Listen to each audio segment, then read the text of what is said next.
Let's come on down, and there you see on the left-hand side, it is Pheano Black representing all illusionists. Desperately wanted to play Prism, I know, not there yet. Pheano, you'll get there someday. I believe in you. Dromai instead the hero of choice. And then we have Dorinthia on the other side. And this is a matchup which I find so interesting, Pankaj, from my own experience. Why don't you give us a little breakdown of exactly how this matchup works? So the first thing we want to talk about is the hit triggers that Dorinthia presents. Dawnblade and the Dorinthia hero ability itself do not require the hit to be on a hero.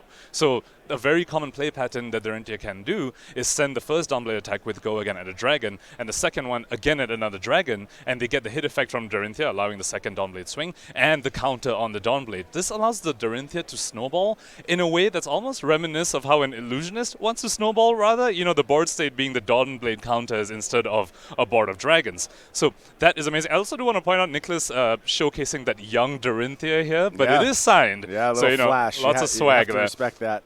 Also want to point out a Null Rune hood on the side of Nicholas, very prepared for all the shenanigans Dromai can get up to.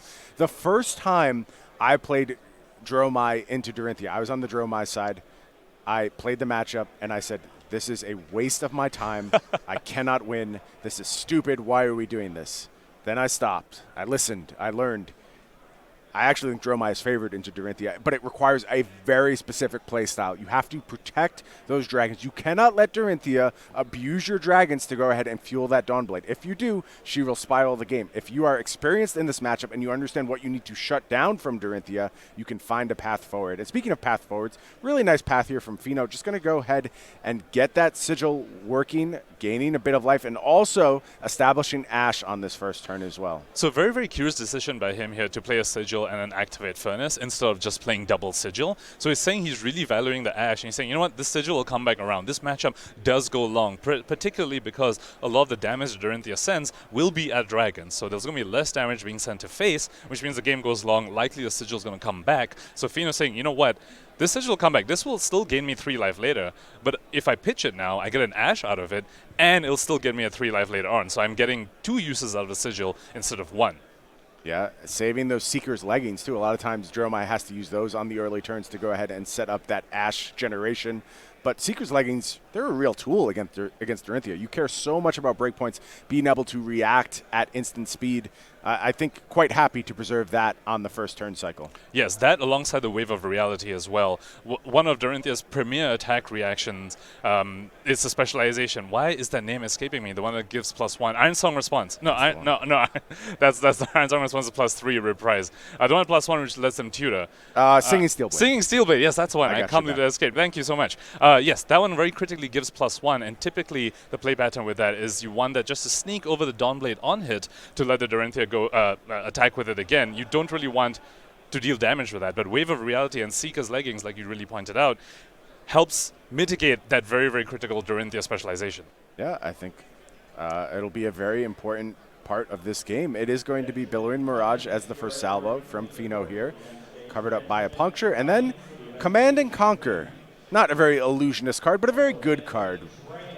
Immediately putting Dorinthia to the test as far as blocking goes. Definitely, and I really like the way Pheano is playing it. He's building up Ash, but and as he is doing so, he is not wasting it. The Billowing Mirage came in, he did not convert that Ash into an Ash Ring, and he's sending a CNC after this. He's pitching his Miragai to the bottom. He's saying, you know what, my dragons will come out later all at once, because one very possible way you lose as Dorinthia is if you slowly set up dragons. If you just set up 1 dragon at a time, or just 2 dragons at a time. You have to do it in a burst. Exactly. The dragons will just get eaten up and will fuel the Dawnblade. Pheano's saying, I'm going to build up all my Ash right now. And when I start developing dragons, it's going to be multiple at once. You can't just clear it and get counters.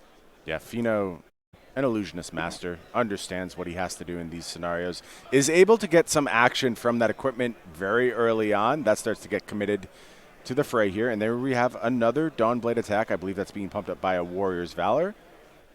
And this is a bit of a scary thing, you know, when a Dorinthia has 1 floating, a card in hand, you really don't want to trigger Reprise, but at the same time, as Dromai, you do need to protect your life total a little, because Dorinthia can snowball, as we spoke about. So he did trigger Reprise, did not get punished from it, did end up using one of his Ash, one of his very, very critical Ash pieces with a Sand cover to cover that up, and following up with a Ravenous Rebel, once again, just continuing his onslaught of non-dragon attacks. Slow and steady. Slow and steady here. This matchup is going to take a while to resolve. The patience is key. on both players' sides. Knowledge is key, especially on Pheano's side. You need to know what you were playing around, what threats the Dorinthia is able to present to you.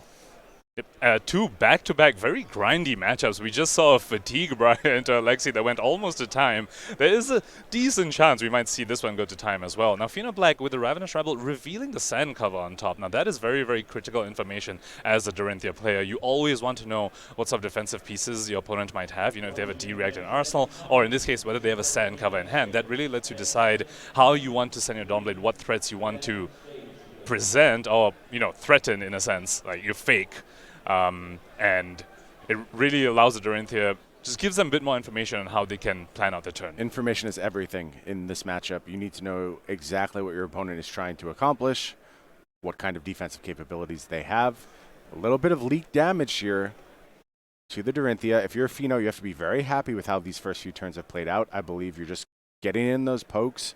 You want to start to make this Dorinthia uncomfortable. Keep those counters off Dawnblade. Do not let that Dawnblade get out of control. Definitely. Pheano definitely feeling like in a driver's seat right now. He's above 40. He hasn't wasted a single dragon yet on blocks or even by, playing it out and then it getting eaten up by Dawnblade.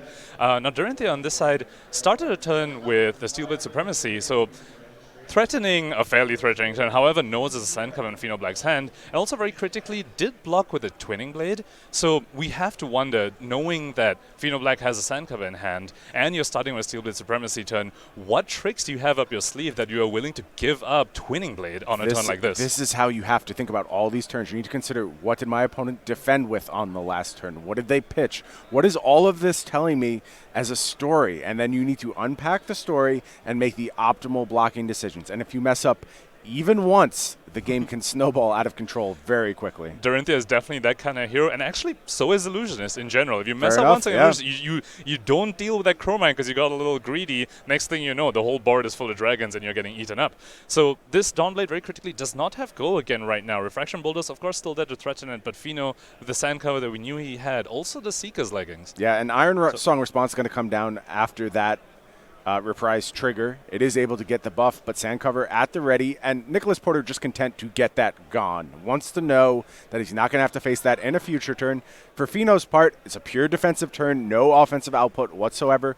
You can do that, though, and Dromai is such a fascinating deck. It's so unique in the context of Flesh and Blood. Nothing else like it, where you can go ahead and just play pure defensive turns in your 48-52 red deck very, very comfortably. It's sort of absurd, but Dromai is so versatile in all the things it can accomplish. Speaking of defensive play patterns, we see Pheano holding on to a Remembrance over here. And this honestly makes me question, I wish we could tell how many cards each player presents to each other, because we have been talking about how this game goes long. It is very, very grindy. We see Pheano with a Remembrance in his hand.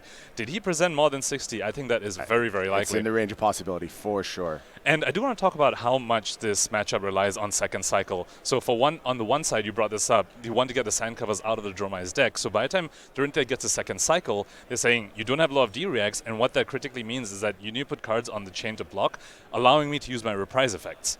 And we see this in Dorinthia's pitch right here. That's a pitch Spoils of War, very, very critical piece later on, because one of those enablers that gives go again and buffs your Dawnblade. Yeah, but does have a nice turn leaned up for the present. It is Iron Song Pride coming down, potentially getting some of these counters onto that Dawnblade.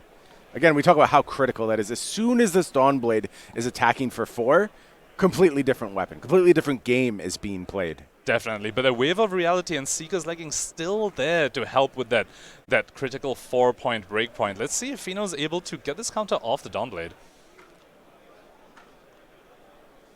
Yeah, just determining where we are in the turn here. Figuring out if there's any additional reacts heading the way of Pheano. So in this case, if we have moved on to a reaction step, Dorinthia does have the priority to react first before the Pheano Black. But of course, if Pheano hasn't put anything on the chain, and I believe that was an overpower that the Dorinthia has in hand, they might just say, look, if you're letting this hit, then I'm just going to hold on to this overpower and hold it for next time when you actually block on the chain and help and trigger my reprise. And I'll just take this free damage right now since you're clearly playing around reprise. I'll just punish you for it by not playing on my reprise card. Yeah, I think there's some discussion going on right now with the judges as to whether we have moved past the reaction step. Seems like there's a passive priority, and it's not clear whether we were in the attacking step or the response step. So we'll have to get that all sorted out. And it matters a lot. Like, there's so many intricacies. You have to play so carefully, so precisely, be clear in your intentions. And I think these players are very, very comfortable doing so. They know how to play these matchups. They know just what's at stake here as we get down to the nitty-gritty and we're playing the national championships. Definitely, and neither hero is a wizard, but Dorinthia in particular does have a few of those sort of multiple layers on the stack, and I think we saw that right there, and that might be the reason for this judge call, is the Iron Song Pride is multiple reactions in the reaction step. Now, reactions in the reaction step do function as instants. You can play them at any time, so perhaps it was a case of Iron Song Pride hadn't yet resolved, or want to wait for it to resolve, but you're still in the reaction step, you still have priority to do another one.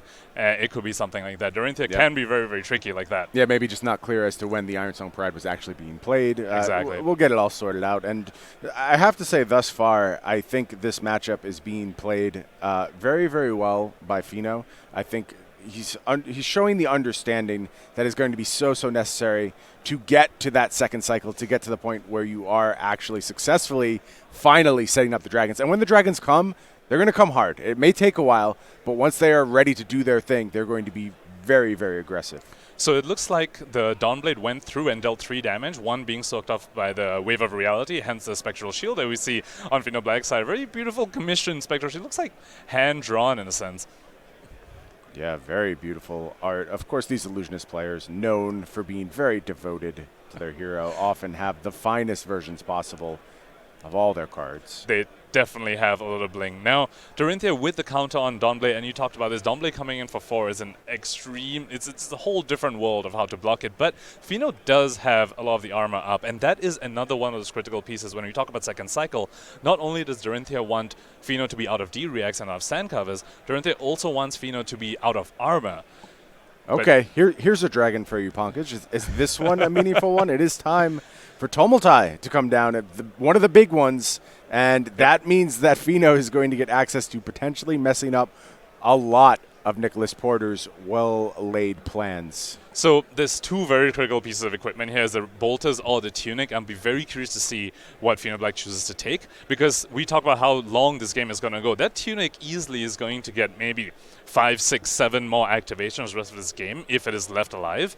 Refraction bolters, though, sometimes Dorinthia has all the tempo but draws a hand that doesn't easily get go again, but the Dawnblade's big enough. Refraction Bolt is a very, very easy way to get go again on Dawnblade, and also critically, an essential piece for Dorinthia to attack 3 times in a turn with the Refraction Bolters and Twinning Blade on top of that as well. Yeah, so and that is going to be it for those bolters. And I agree with you, Pankaj. I think that was the correct call, despite the value that Tunic is going to give over this long turn. Dorinthia does kind of need that bursty moment. And without Refraction Bolters, it's really, really hard to produce. This Tumultai represents a big, important moment in this game. Now, the question is, can Nicholas leverage the fact that this Tumultai is almost certain to go ahead and be beat up here, to go ahead and maybe get a second counter on that Dawnblade? Did Pheano maybe open a moment of weakness in trying to get this very powerful effect? I was just going to bring that up, because I think both players have sort of showed their hand a little over here. The first one, Nicholas, putting the 1 counter on Dawnblade, saying, if this doesn't hit, I lose this counter. And Pheano saying, all right, you know what, I'm going to bring this dragon so you have a guaranteed hit. But also at the same time, I destroyed your bolters. So they both sort of... It's a big swing. Yeah, the texture of the game has completely changed. Before this, they were all defensive, but now they both went aggressive in the same moment. Nicholas saying, I'm going to put this counter on. Pheano saying, I'm going to go Tumultai. And now after this, what happens? Nicholas likely, maybe potentially 2 counters on the Dawnblade, but no bolters. Yeah, this is a really interesting spot. This feels like a critical attack to me, because if this second Dawnblade attack hits, then we're starting to get into problem territory where this Dawnblade can just go ahead and spiral, whether there's dragons out there or not. And this is going to be a critical block from Pheano. If I'm Pheano, man, I'm throwing the kitchen sink at this thing. I just don't trust Nicholas Porter. I'm figuring out maximum output, and I'm covering that up. So this is terrifying, because the counter on Dawnblade is going to stay regardless, because it has already hit. It hit the Tumultai. So this is pure threat. This is 2 cards in Dorinthia's hand, 1 card in Arsenal, and Tunic up. And there is a bit of a read you can make here that they didn't activate Brave Forge Braces, even though they really could have. So you have to wonder, maybe Dorinthia is lined up with that overpower that requires a lot of resources. You know it's there, right? It didn't get played on the last turn. I actually missed the window to play it. So, it's a route. It's even worse. It's a route. Going to go ahead and guarantee this Dawnblade connecting, it seems. Seekers plus the Spectral Shield. This Dawnblade is going up to 7. It's only 3 block. Unless Pheano like has a D-React or another Sand Cover. There goes looks like that it is Spectral going Shield. to hit. And that's the second counter. You know what's worse than a Dawnblade for 4, Brian? 5. A Dawnblade for 5. Yeah, this is a really scary spot. And Pheano has to go ahead and get this under control because we will reach a point very soon where he cannot. It just gets absolutely unpreventable at some point. About this threshold, once that third counter is out there, you are in big trouble. And critically, I think he's probably going to make the correct play here and not resolve a dragon, because we saw that first counter, the only reason Nicholas could guarantee that it's staying is because of the Tumultai there. If Pheano doesn't resolve a dragon, then he can do the play that you were talking about previously, where you just put your whole hand in front of the first Dawnblade and say, this is not going to connect unless you have exactly Twinning Blade or Singing Steel Blade into a Twinning Blade. Yeah, definitely not going to make dragon. Dragons are off the table for the time being. Definitely. I absolutely love how both players being aggressive has led us to this game state where there's 2 counters on a Dawnblade, but without it's high stakes now, appropriate for Las Vegas. We're playing at the highest stakes you possibly can on this turn. This Dawnblade feels like everything at this moment. Also, how to find all in Nicholas's hand. We talked about how long this matchup is going to go, and typically Dorinthia is slightly in the back foot in terms of life totals because they're typically the one ahead on board. It's very interesting to think of it that way when you're against an illusionist, but we see that happening here. They are behind on life, but they're ahead on the board because they have 2 counters and a Dawnblade. And with this red Warrior's Valor, Dawnblade coming in for 8 right now, threatening on-hit go again, threatening on-hit Dorinthia's effect. And we've seen this time and time again from Nicholas. 2 cards in hand, 1 card in Arsenal, 1 floating. Counter on Tunic. This is a nightmare. What does it mean? To block. But it's so reflective of how these counters change everything for this Dawnblade, because it's pretty easy to figure out the Dorinthia math when Dawnblade's at its base value, even at +1. You're like, okay, I basically know what I'm subject to here, how far I have to go. It's not easy anymore, man. This is a giant Dawnblade coming in already, and it can get even bigger as time goes on. So Pheano's saving grace here is the 4 blocks still available on armor. And remember, reprise only triggers if the defense reaction is played from hand. So if Pheano has a defense reaction in Arsenal, or perhaps that last sand cover, he could block 4 in equipment and defense reaction from Arsenal, which will not trigger reprise because none of those cards came from hand. So let's see whether he has that set up. Looks like Zomblade's coming in for... Is that? Oh, so that's a yellow Warrior's Valor. That's a yellow Warrior's Valor. Okay, so 7. That is slightly easy to block, but still, that extra breakpoint above 6 represents a full extra card. And as you talked about, against Dorinthia, you kind of want to at least minimum block 3 over. It feels like it, and it looks like it's a good time for the equipment to get involved. And I agree with you, Pheano. You have to do something. Otherwise, this could get out of hand very quickly. It looks like we're maybe lining up 11 block? Yeah, that's what it looks like. Yeah. So quite a lot above 7, definitely, and playing around Twinning Blade a little. Although, playing around Twinning Blade a little, although critically his Dawnblade doesn't have Go Again yet. It does need to hit for Warrior's Valor, so it's playing around Twinning plus Glint the Quicksilver, to be honest. Although Crown Providence, very, very well timed here, letting him draw an extra card, but that's a Sigil in hand. Yeah, Sigil. So if this is able to connect, I think Pheano may be in a bit of trouble. Let's see. Does Nicholas have the right mix here? Yeah, he would need 2 things. He would need Go Again and a way to attack with a Dawnblade again. So that's Glint and Twinning is pretty much... Oh, yeah, some other Go Again card, but Twinning is essential for this attack again. Or you pump it over. Yes. It seems hard to do all of this. I think Pheano has found the block here. Let's see as they resolve. Reaching for a reaction. And Overpower could potentially... make this go over, going up 6. But he's, of course, needs to be scared of sand covers. Oh, that is the Glint. That is the first piece, Brian. That's the first piece. Go Again is there. Drawing a card as well. Now, remember, Twinning, it's not just specifically Twinning because of Singing Steelblade. That is the power of that specialization. You get to find the reaction that you want. Singing could have been the Glint or could have been a Twinning, depending on what else you draw. I think it's Overpower in hand. I think that's what was just drawn with the Glint. Depending on the color of the Overpower, it may not go above, because this is... this is exactly 11. A blue Overpower only pumps it by 4. So it would need to be a red, which I'm not too familiar with Dorinthia list, I have to be honest, but I'm not sure how many of them are running the red when you already have cards like Route, which it tends to be the blue more often. The way these cards are being shifted, you kind of think you just windmill slam it if you hit the red there. So Yeah. maybe not lining up. Let's see. Is Nicholas able to piece this together? If the chain ends here, that is a massive win for Pheano Huge. Black, because that's Huge. a glint of Quicksilver effectively just wasted. Now, Nicholas did get the Crown of Providence out of the way for that, so not a total wash for him, but there's 2 counters off the Dawnblade and a glint of Quicksilver lost as well. And we've already seen a few power cards from Nicholas gone away. There was the Steelblade Supremacy, this glint out here, and a Twinning Blade in the graveyard. And this was the gambit that was going on when Pheano made the decision to go after those Refraction Bolters, and it is just a clean block here, and that means Dorinthia left with a somewhat inefficient hand, now left with a very measly-looking Dawnblade. Pheano also with Sigil ready to go, going to go right back up to 40 comfortably, and things starting to really break the way of Pheano Black. Got to go ahead and use Ravenous Rabble, reveals the Oasis Respite, more information out there. Going to be able to arsenal a Sigil as well, so just many, many options available to Pheano now. Pheano definitely not happy with his Ravenous Rabbles revealing his defensive options at the top of the deck. The first 2 Rabbles revealed that same sand cover, and his last Rabble revealed Oasis Respite. Now, of course, Oasis Respite can be slightly suspect sometimes because Dromai doesn't quite have a way to use extra resources on the opponent's turn. They're not like, don't have access to Crown of Seas or Rampart or anything like that. So typically the Oasis Respite is 2 cards blocking 4, which isn't a great rate, but it won't trigger Reprise, and it is something you can do in the reaction step. Yeah, precision press going to be the starter here. Yep, this does give the Dawnblade unconditional go again, but it does cost 1, so it is a bit of a costly inclusion, but still very recent addition to the Dorinthia list that they definitely like, because unconditional go again is very, very strong. We saw that happen in Warrior's Valor turn. If the Warrior's Valor was instead unconditional go again, all Nicholas would have needed was something like a Twinning Blade, whereas in that case he needed both Glint and a Twinning Blade, which he didn't have. Yeah, sometimes you just need these effects to line up in the right order, present trouble for your opponents at the right time. Definitely. Now, Pheano Black blocking at 1, but of course both players know about the Oasis Respite. Puncture coming out, no armor block, so this is just paying 1 to buff it by 3. He's saying, please use the defensive options so that in second cycle, I don't need to deal with them anymore. Yeah, you have to burn through them, and you want to play around them, but that's just not realistic. They are there. You have to go ahead and present threat and encourage Pheano to use them, and Pheano is going to go ahead, reach for that Oasis Respite.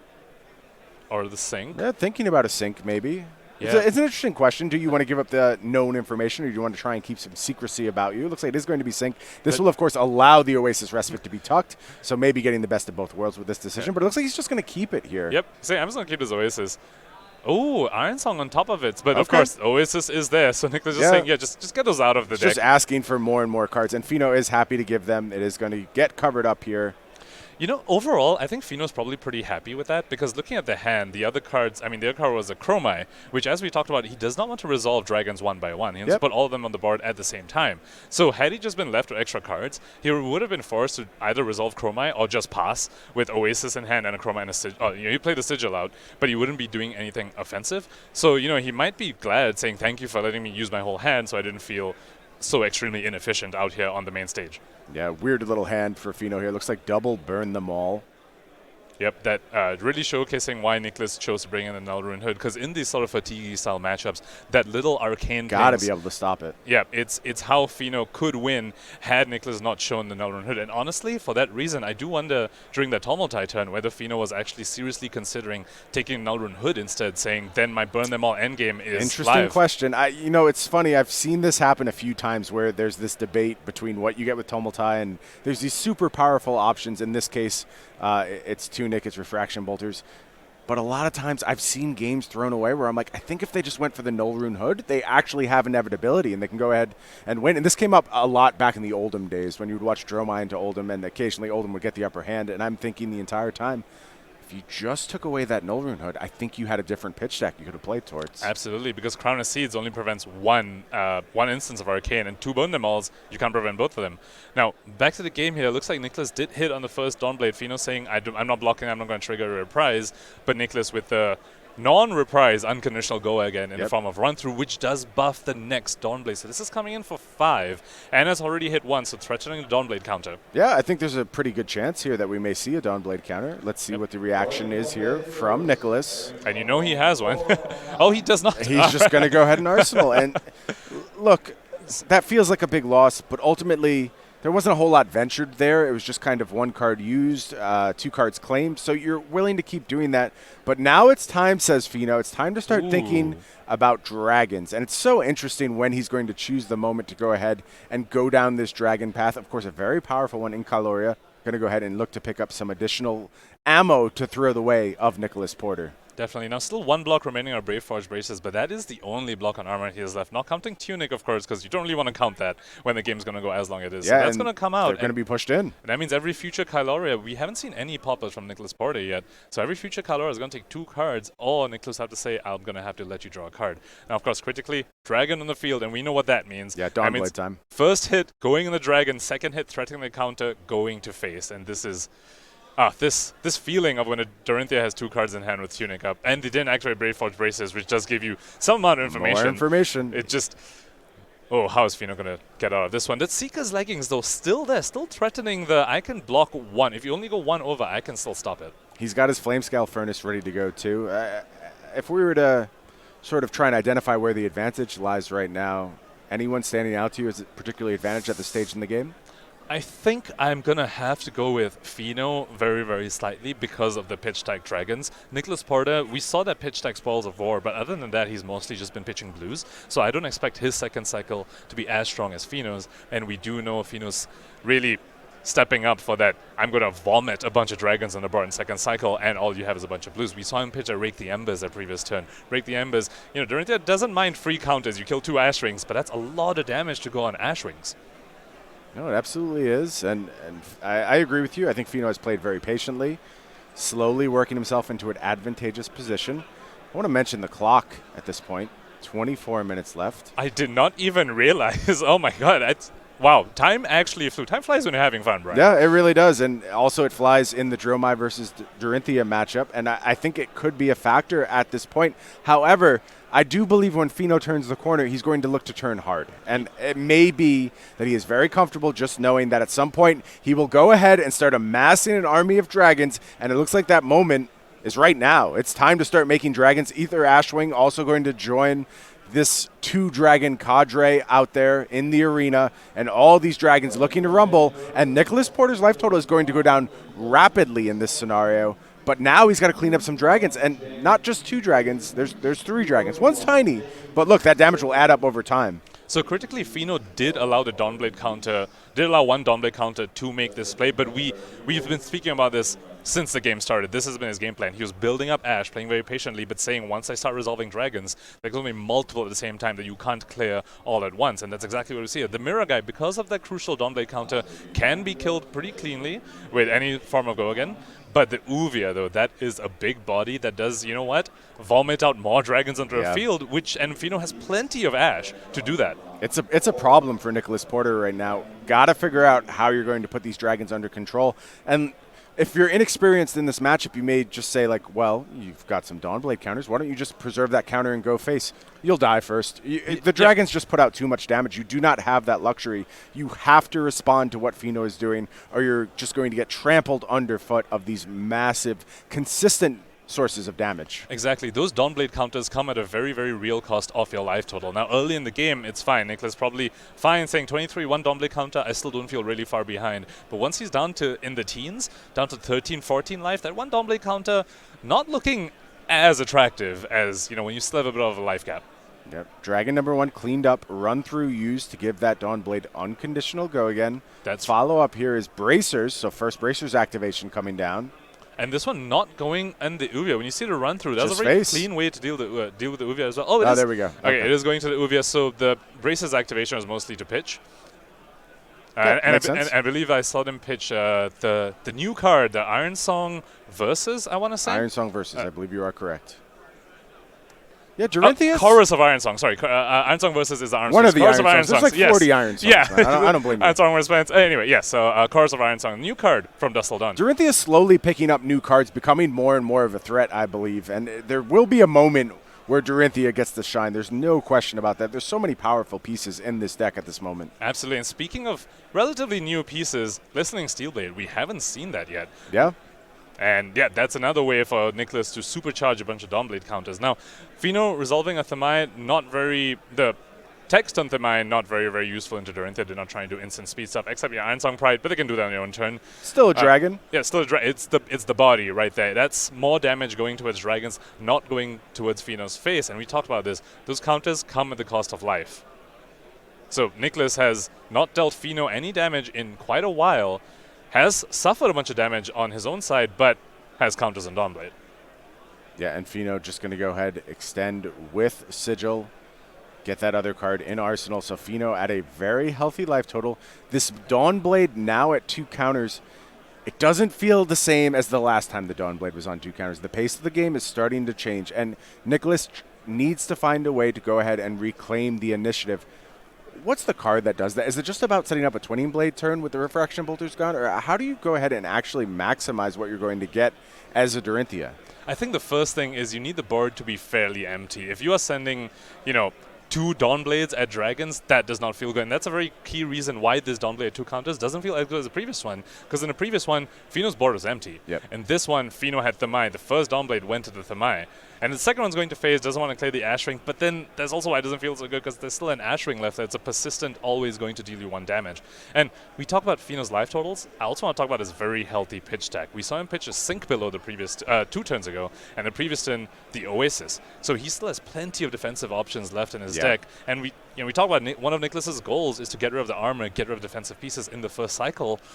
Unfortunately, Pheano has had the space to pitch them again. He's saying, you're going to need to deal with this again. And pitch that, when you pitch it, it's very face up. Pheano can point it and say, look at that. There's an Oasis going to come back and haunt you later on in the game. And it will. It will Yeah. do its job, even if it's face up. And I think if you're Nicholas, this is actually a small but fairly critical decision. It does look as if this Dawnblade is headed towards Pheano. Now, you could have gone ahead and guaranteed another counter in this instance, but instead just going to go ahead and ask for some pressure, and I think it's really smart. I think if Pheano is allowed to just have 31, 34, whatever preposterous life total he's been at points throughout this game, 43, what you do doesn't matter as a Dorinthia. You don't actually disrupt in any way. You don't really cause any problems for Pheano. If that life total is not pressured, things are easy for Pheano. So you have to weave very carefully between controlling the board and threatening Pheano. And Pheano's going to take the opportunity to deny that counter.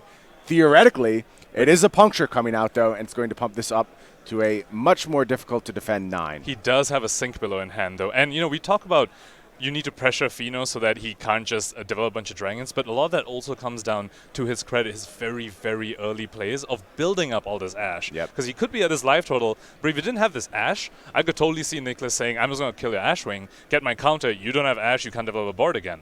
But Pheano's very early on, very diligently saying, I'm going to build a bunch of Ash. He's a 5 Ash. That's almost like he's playing against a wizard or something, pitching to Arcane Bearer. How does he have 5 Ash against a Dorinthia? It just goes to show Patient play. A very patient, play from a specialist. This is how you know. Yeah, also had actually double D-react on that turn, had access to the Sink below as well. So just so many defensive options for Pheano right now, and does feel comfortable going ahead and deploying yet another dragon. It's going to be Chromai this time. That is going to get in, take away one of that Ash, but present another persistent threat that Nicholas has to account for, that likely occupies that Dawnblade for another turn. And Pheano's kind of buying time right now. And he's just very content to go ahead, get to that second cycle point where the good defensive options are. And I think now where the Rake the Embers are. I think that's the card he's actually playing towards. As soon as he's able to establish that super go-wide Ether Ashwing board, there's actually nothing Nicholas can do anymore. He'll never be able to clean up 4 Ether Ashwings in a turn. It just doesn't work that way. Definitely. And also, no popper yet inside for Nicholas. If your opponent presents a 4 or 5 Ashwing board, your best response normally is you pop 1 Ashwing to end their turn, and you just try and go face to kill them before the Ashwings come again. But we haven't seen a single popper from Nicholas' side. I just don't know if Nicholas is playing them, frankly. Yeah, and while that's another Sink below going to the bottom of the deck, another defensive option in the second cycle. And while Pheano still has his 1 Ashwing, we've seen Nicholas hesitant to clear that. While Pheano can block out his whole hand and just keep the 1 Ashwing, and that is still a clock that Nicholas needs to deal with. 100%. 100%. Everything's starting to turn Pheano's way.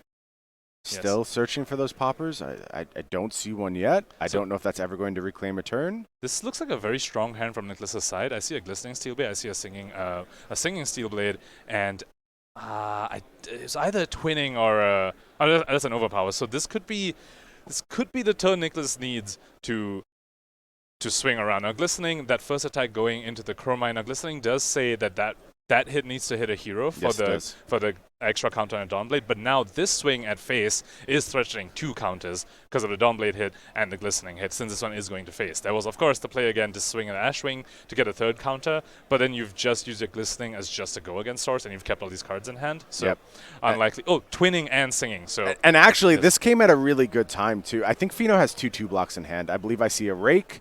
I believe I also saw a passing Mirage in Pheano's hand, so not the best defensive hand, and that means this Dawnblade is going to go ahead and tick up to 4 counters. That is massive. Now dragons like Uvia don't look that good anymore. That's the same as some Asvalai or a Chromite. Just one swing at a Dawnblade completely kills that Uvia, and critically means the Dawnblade counters will stay. This is a bit of a turning point, Brian. Yeah, but Pheano can't take his foot off the gas now. If he just goes ahead and sits back and doesn't make dragons again, that doesn't work anymore. That Dawnblade is too big. So that was a critical turn from Nicholas Porter. Let's see if he can go ahead and capitalize on this momentum.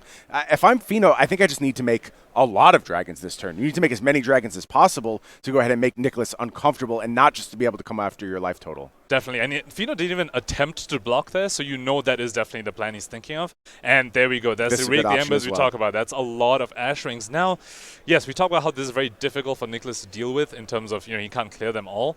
At the same time, though, if he gets rid of the big dragons, the persistent Ashrings means he can always guarantee that the 4 counters and Dawnblade stay, because if you send one Ashwing a second at face, those Dawnblade counters will always stay. But 5 Ashrings on the board. If you don't have a Poplar, that is 5 damage that you're just always going to take. It's 5 little Kodachis that you aren't pitching for at all. I'm just not convinced Nicholas is playing Poppers. I feel like we should have seen one by now. It just seems like he is the purest Dorinthia we have ever seen and is just completely committed to this idea of attack reaction. So now the question is, if you were to leverage that Dawnblade for offense, what does your maximum output per turn look like?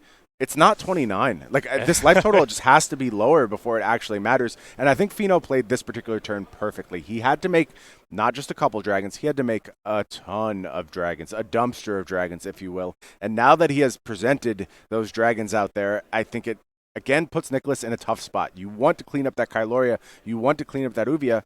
But where's the damage coming from when you're doing that? I really want to commend Pheano's decisions on when to allow Dawnblade counters to happen. I agree. The first time we saw that happen, he responded with Automatize, saying, I will trade this offense to take away Refraction Bolters. Because you talk about 29 life, Brian. Dawnblade at 4 counters. With Refraction Bolters and a full hand, 29 is not looking that far off. I agree with you. You could do 29. But Pheano's early decision, he was saying, I'll let you have the Dawnblade counter in exchange for Refraction Bolters. This time he let the Dawnblade go up another 2 counters. This Dawnblade went up to 4, and in exchange he was saying, I'm going to Uvia, Kyloria, Rake the Embers. Deal with this with your 7 power Dawnblade. Nothing but praise for the way Pheano has played this matchup so far. Of course, taking nothing away from Nicholas Porter, going ahead and finding the right spots to pressure. I think making very sound decisions. And frankly, he's being put in difficult spots, but he's doing the best he can with them. I think he's approaching and targeting the right threats and finding the right spots to try and go ahead and go after Pheano's life total. But Pheano just did a really nice job of setting up here, a really nice job of pitch stacking. Definitely. And the Steelblade Shunt on the Kyloria, not exactly what you want to use it for. You definitely want to try and get a Steelblade Shunt off of a Tunic. But, to stop that card draw, you sometimes just have to. And it looks like he's sending a few power cards at dragons, but again, 5 Ashrings is really, really all you need if you for Pheano, as long as Nicholas doesn't have any poppers. And yeah, you're right, we haven't seen one yet. We probably should have, unless he's running, 1 or 2 at most. Yeah, I even think we may have come across those at this point. So 5 Ether Ashwings going to be the threat base for Pheano. Very comfortable at that life total. And Dawnblade now at 5 counters. That's a huge Dawnblade. I don't think it matters. I just don't think it matters anymore. Like, it's too little, too late. These dragons are going to have to be responded to on every single turn. Those persistent Ashwings are there threatening. You would have to steal back tempo. You have to go ahead and pop something without even one popper. And I mean, maybe this is a lesson for Dorinthias. Maybe it's not you're supposed to shift your entire deck and play a load of poppers. Maybe you're supposed to play 1. Maybe you're supposed to play 2. Like, just go ahead and have the right spot where you can go ahead and reclaim tempo once you get into this position. Because if you get played into this position, I just don't see a lot of outs. And on this turn specifically, even that Papa wouldn't have helped because of the Miraga that Pheano just resolved that. His Necro coming in for 4 without Phantasm. The ones after that, Papa would have been useful, but that's a 4 damage Necro. And just perfect Ash management from Pheano. Look at him. He's got all the threats that he wants, and he's down to 0 Ash. Nothing wasted. Perfect. And that is one of the very difficult things about piloting Dromai is managing Ash. Creating Ash is very, very inefficient, but you still need to do some of it, otherwise you don't get to do your dragons, and you don't have too much of them because then you did too many inefficient things, so it's just absolutely stellar play from Pheano out here. Yeah, and here come these 5 Ash Wings. Here comes a little bit more damage, and if you're Nicholas Porter, you don't really have choices on this turn. You have to go after those dragons or you will die. Yep. You can't do 29 damage. It's not theoretically possible, and I think just options closing off rapidly for Nicholas Porter. Definitely. So he is probably going to clear the 2 big dragons here, but in the Ash Wings, he's very quickly on Dromai's version of Kodachi Lock. Dromai's version of Kodachi Lock is Ash Wing Lock, and Nicholas is very, very quickly approaching that point of it.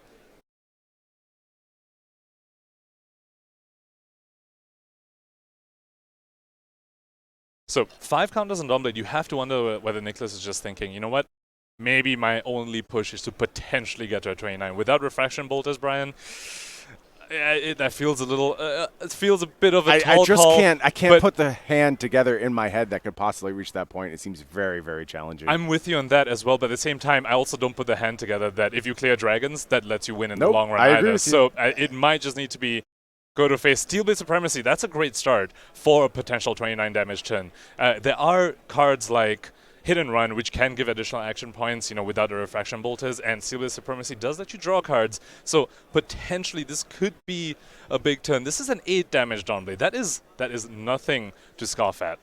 That is very true. It is a threat. It is going to be persistently a threat. So is Pheano's entire side of the arena, though. All of those dragons demanding answers. And it is a sheepishly, I would say, push forward Dawnblade going after one of those dragons. What is the follow-up here? Interesting. Singing Steelblades. Okay. So no reprise since that was going at a dragon, so definitely no way for Pheano to block from hand.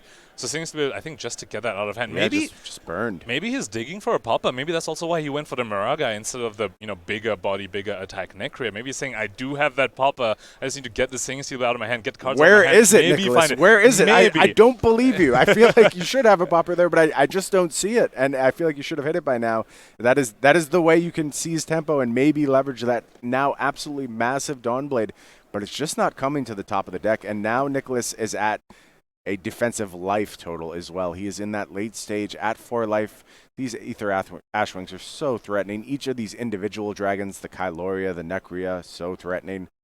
I'm just not sure if there's anything but a popper that could matter here. Nicholas definitely wants to reach over to Pheano's pitch zone and grab that popper. That just can I just borrow this CNC just for a second?